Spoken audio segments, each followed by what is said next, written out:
Höldum við hér í föstudagsþætti N4. Þátturinn tekinn upp í menningarhúsinu Hofi á Akureyri en helgina fer einmitt fram rokkhátíð samtalsins. Kulnun í starfi hefur verið nokkuð áberandi í umræðunni að undanförnu og þessi mál verða einmitt rætt á lýsunni. Kristín Heba og Inga Dagný, velkomna til okkar. Takk fyrir. Kulnun í starfi.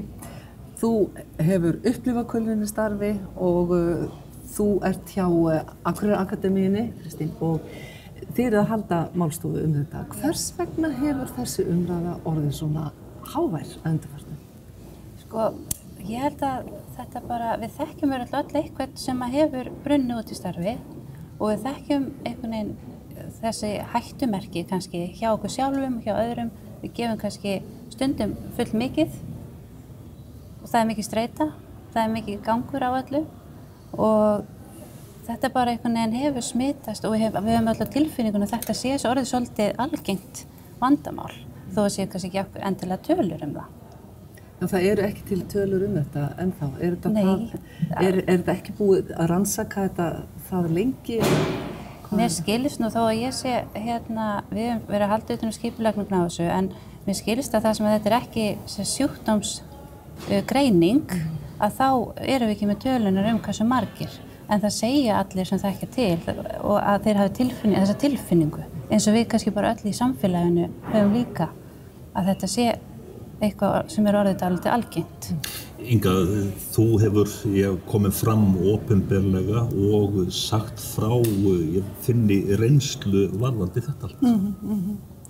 Já, og mér finnst það bara mjög mikilvægt að það svona ákveðin kannski skömm eða fólk hefur svolítið farið með þetta sem svona eitthvað sem á ekki mikið að tala vegna þess að einmitt kannski út af þessu sem að Kristín sagði að þetta hefur ekki verið til sem greining en það er til sem greining í löndunum í kringum okkur, sannarlega. Og þá þetta yfirleitt talað sem sjúklega streitu og áhrifaþættirnir ekki bara í vinnu heldur getur kulnun komið fram vegna ýmissa utanaðkomandi ástæðna. En þegar þú fórst að tala þetta upphátt í fjölmiðlum, viðbrögðin, hver voru þau? Þau voru bara ótrúleg. Það bara fékk ég endalaust skilaboð frá fólki sem ýmist var að sigla inn í slæmt ástand eða hafði verið þar og einhvern veginn ekki fengið tækifæri til þess að standa með sér í sínum veikindum vegna þess að þetta hefur verið svona óljóst. Það eru settar aðra greiningar á þetta, kvíðagreiningar, þunglyndis, eitthvað svona sem passar inn í læknisfræðilegt módel en ekki þetta er ekki alvöru sjúkdómur kannski ennþá hjá okkur. Hver voru þín helstu viðbrögð við streitunni og kulnuninni? Hvernig brástu við? Ég náttúrulega veikist svo rosalega hratt í allavega gerist það bara 1, 2 og bingo að mín streita er orðin sjúkleg og ég er orðin veik. En auðvitað ferillinn langur, hann það hjá öllu og þess vegna finnst mér svo mikilvægt að tala hvaða einkennum á maður að taka mark á og hvenær maður farin að nálgast það að verða hugsanlega veikur og þetta ekki veikindi sem að hægt að bara lækna 1, 2 og bingo. Hver þessi einkenni? Það getur verið mikill kvíði, félagsfælni, lítið streituþol, lítið álagsþol, líkamleg einkenni eins og verkir frá meltingafærum, fólk hættir að geta sofið, matarlistin fer í vitleysu, það svo margt og allt í einu einkenni sem eiginlega allir kannast við svona af og til, allt í einu eru þau bara viðvarandi og eru bara 24 tíma vandamál. Kristín, þið hjá Akureyrar Akademíunni, þið ætlið að ræða þessi mál einmitt hérna á lýsu. Já. Hverjum ykkar málstofa ætluð?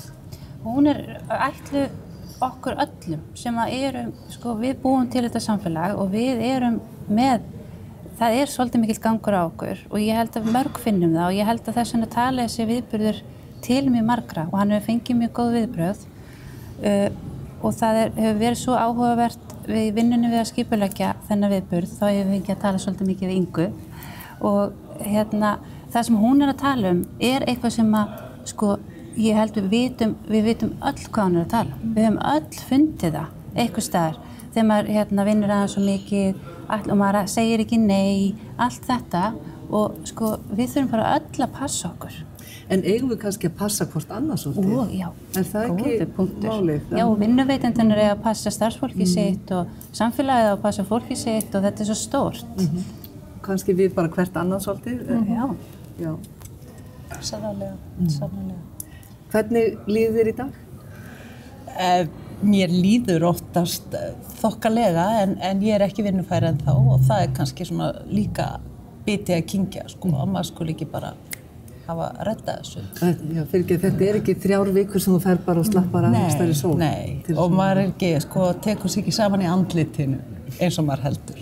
En að skipuleggja svona viðburð, mikilvægi þess að ræða þetta allt saman bara einlæglega. Já, og það svona einhvern veginn, það sem við höfum að leiðarljósi í þessu skipulegninguna, það að fá Ingu til að segja frá sinni reynslu. Síðan ráðgjafi frá Virk sem að tala svona almennt kulnun og starfsendurhæfingu í kjölfarið og síðan fáum við Hjördísi sem dósent við Háskólann á Akureyri og hún búin að gera rannsóknir nefnilega á starfsumhverfi hjá starfsfólki sveitarfélagana og það svo áhugavert að því hún með mælingar á streitu og heilsu starfsfólksins þar og þá að fá svolítið svona víða umfjöllun frá einstaklingnum og svo yfir á svolítið samfélagið. Áttu von á því, Inga, að þessi umræða sem fer fram á lýsunni, að umræðan hún komi til með að þróast enn frekar bara á næstu vikum og mánuðum? Já, hún auðvitað að þróast og allir svona viðburðir og allir svona fókus hjálpar því að þetta sé eitthvað sem þarf bara að ræða og þarf að skoðast í svona einmitt stóru samhengi. Við segjum bara gangi ykkur vel með þetta allt saman. Takk fyrir. Og gangi ykkur vel. Takk.